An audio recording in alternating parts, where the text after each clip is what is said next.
Well, Steve Henderson, there's a big election in Detroit this summer, headed into the August primary. Of course, a lot of this will be decided in the August primary. And we have an unusual year in Detroit in that we have four open city council seats. And they've attracted quite a bit of interest. I think each of the open seats have anywhere from 6 to 8 candidates, and even the incumbents, most of the incumbents, other than Mary Sheffield, as far as I can see, face challengers. What are you expecting out of the election? Well, I mean, I think the council races are interesting because of the open seats, right? Mhm. This is the first time since the redraws, when we split them into districts, I think that we've had this many open seats. You've got a lot of people who just decide they don't want to do this anymore. Raquel Castaneda Lopez and Andre Spivey, Brenda Jones all said, they're just calling it quits. And the idea behind the districts originally was that you'd have these, kind of political fiefdoms, if for lack of a better term, where the district system and the district representatives and the mayor's offices that in each of those districts would produce candidates from neighborhoods who would have a shot at council who didn't before. It looks like that might be the case. I think that's actually happening. You look at these districts and the people who want to serve, they're people who are really involved in those neighborhoods on the ground. A lot of them are community activists. Some of them are business folks. I think this is part of the maturation of this new system, which was supposed to give ordinary people, a better shot and a bigger voice in city government.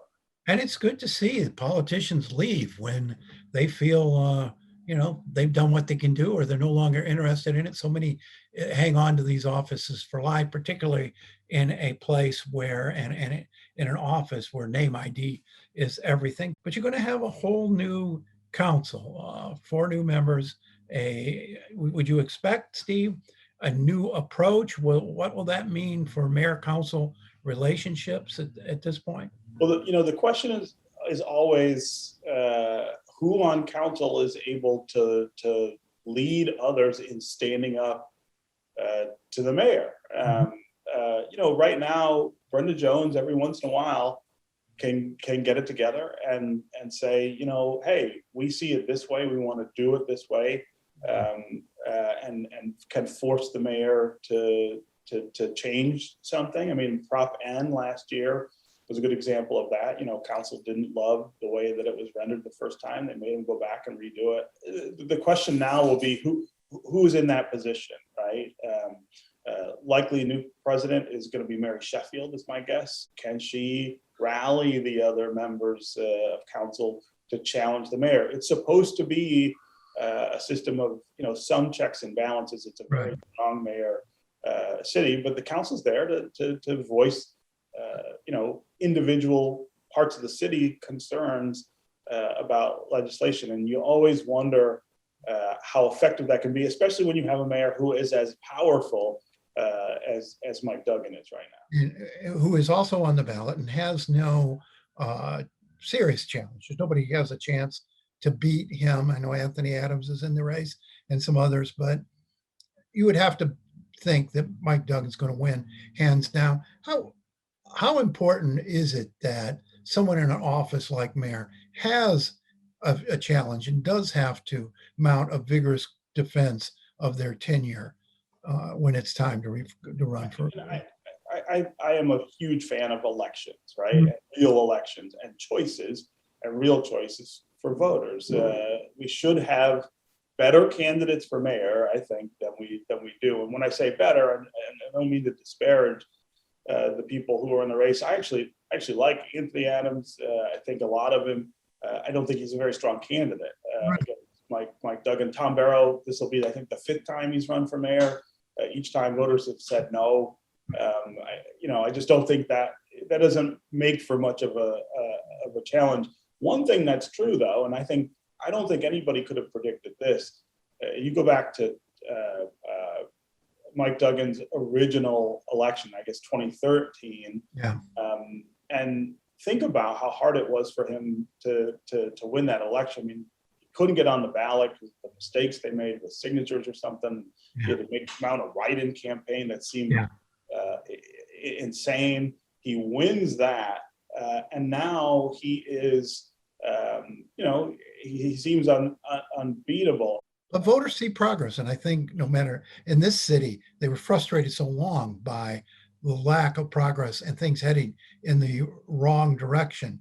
And they're seeing now a different direction and not worried so much all the time about things getting closed and cut and services going away. And I think they're responding to that. But Mike Duggan and the council, no matter who it is, are going to probably, as a group, have the easiest job of running the city than anyone has had in a long, long time because of this huge flush of money that's coming in from the federal government. But the question is, this money is not there forever.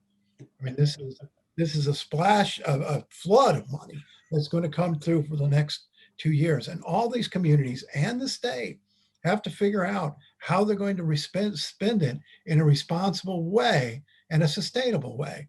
They can't start a whole lot of programs that are going to need continued revenue to sustain themselves because that money surely won't be there. The fear among a lot of the politicians is that you spend it on one-time things, thinking that you don't want to have to sustain them in the future, and that those things don't make the difference that they could. I mean, this is a weird influx of money. I mean, it's being done on behalf of an emergency, which was the pandemic, which is sort of a time defined issue, but it's so much money that the potential to spend it on things that could go far beyond pandemic recovery is there. But the limitations are there as well. I mean, this would be wonderful if we could say, gosh, the state's getting $5 billion or $9 billion total.